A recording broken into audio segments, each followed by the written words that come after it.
think with respect to, what's happening here with First Republic, I think, the lesson or the takeaway, and there are many, but I guess the immediate lesson from the Credit Suisse bailout is that, the fact that it's a G-SIB obviously made it very, important. Some would call it too big to fail, so forth. I think we saw that pretty clearly. The Swiss government arranged basically for the sort of systemic aspect of the risk profile there to be contained through this forced take under merger. But if you're obviously an equity holder, or if you're a junior creditor, in the case of the AT1 bonds, that didn't work out well for you. And that's really what's being sort of reflected in First Republic this morning, because the concerns there continue to remain very elevated. So, I think that's the challenge. And, I would just continue to, I think you've wisely advised having a significant allocation, Keith, to the basket of patients.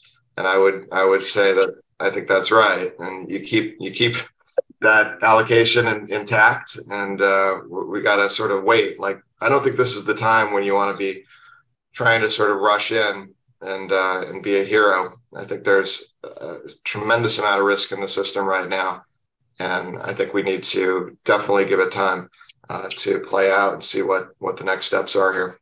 If you're on, let's say you're on the Titanic, most people have seen the movie. When the ship is actually going from water incoming to ship is sinking, what is the riskier point to be on that ship? I think that's a good metaphor. Time and space is not your friend in this cycle. So again, use the water oncoming as cycle slowing. Hole in the ship is quad 4. Sinking ship means the risk is going up as you are going down. If you want to try that, don't try it at home in a pool or anything like that. But as you go deeper and you have less oxygen, i.e. cash flow, that's it. That's what a cycle does. So that's what this morning's early look note, the title was, what ends quad 4? That's the only question that really matters, not who's going to tell us what about First Republic or how cool UBS is or whatever. I mean, it doesn't matter, right?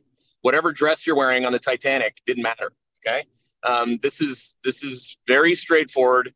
When Steiner said this is a very risky point, it is only for the super smart people to step in here.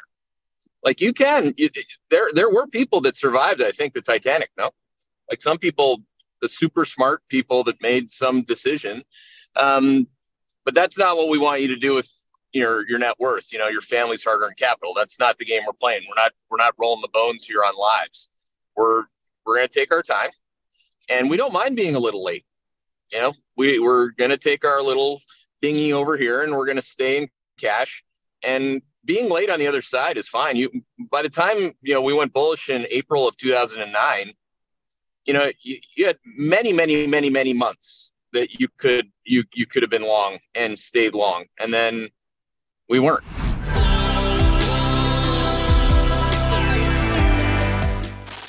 Hey there, Hedgeye Nation, or if you're not part of Hedgeye Nation, thanks for watching Hedgeye on YouTube. If you haven't already, make sure to click on the button below there. Subscribe to our YouTube page. You can also follow the link in the description to our website to get even more great investing content.